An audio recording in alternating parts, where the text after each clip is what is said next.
and today we are going to teach the first poem of your first literature book, First Flight. The names of poem is The Dust of Snow. Here dust means a fine particle. A fine particle. Dust means a fine particle. First of all, we will see in this poem particularly, it is a 8-line poem. It is divided into 2 stanzas. Each stanza has 4 lines. Each stanza has 4 lines. It has only 8 lines. 8 lines poem is called octave. That means it is a octave. It is a octave and it is written by Robert Frost. Robert Frost was an American poet. He was born on 26th March 1874 and in 1923 he has published the poetry. Its name was New Hampshire, and The Dust of Snow is a poem of this poetry, New Hampshire, and for this he got the Pulitzer Prize in 1923. Now we see the poem. It has 3 main things. First one is crow. Crow indicate to unauspicious. That means it also shows to negativity. Second one is hemlock tree.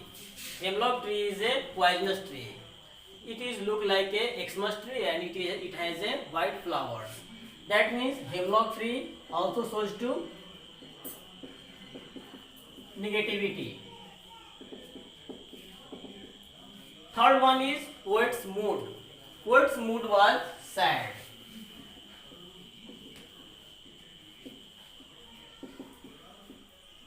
That means you will see all the things shows to negativity, particularly in this poem. Now it arises a question: what is a good thing in this poem?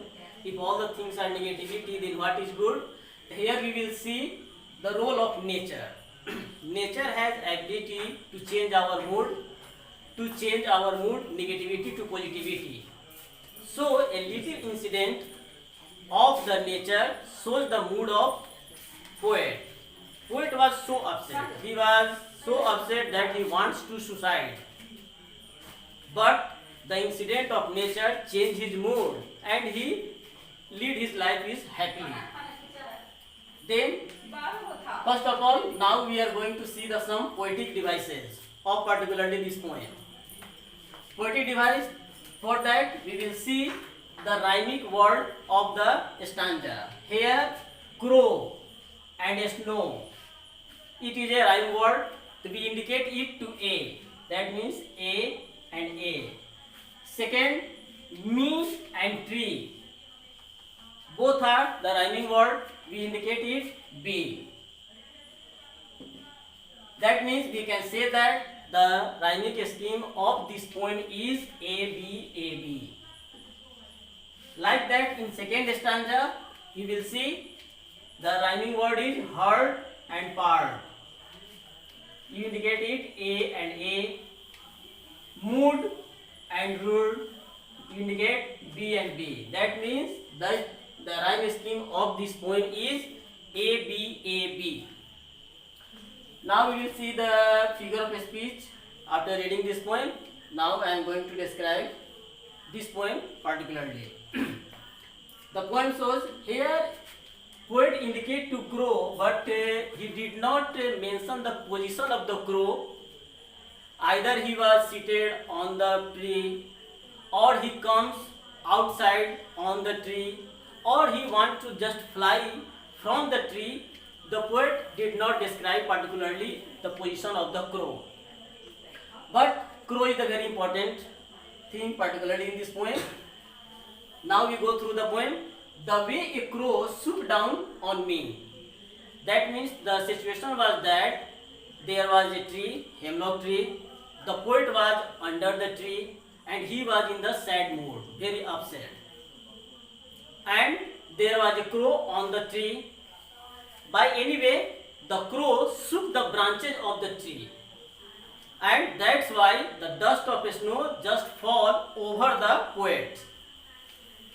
So here the poet says that the way a crow swooped down on me, जिस तरीके से crow ने मेरे ऊपर बर्फ को गिराया. The dust of snow from a hemlock tree, ऊपर से क्या गिरा? The dust of snow from the tree on the poet's body has given my heart a change of mood. और डस्ट ऑफ स्नो जब पोइट के hand को, face को जब टच किया तो उसका कूलनेस जो था, उस कूलनेस ने क्या किया कि पोइट के मूड को चेंज कर दिया पूरी तरह से.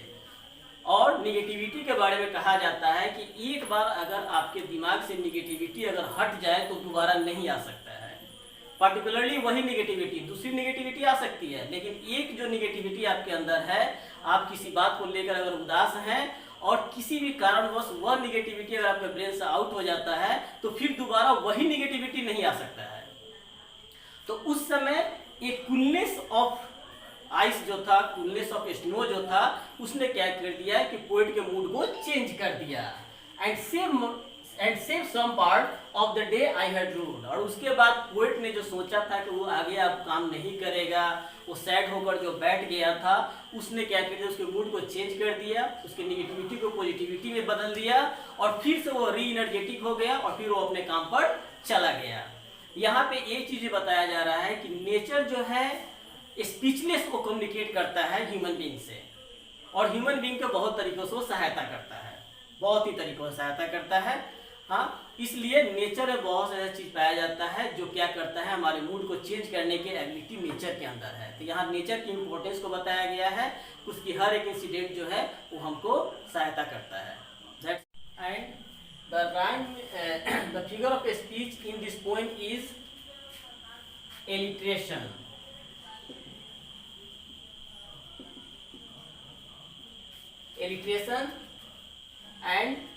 Alliteration is a figure of speech in which the first letter of any word should be consonant and should be repeated at the place of first. Such type of consonant repeated is called alliteration, and you will see in this poem here save and some where s is repeated and s is a consonant. So we can say that in particularly this line there is a figure of speech that is alliteration.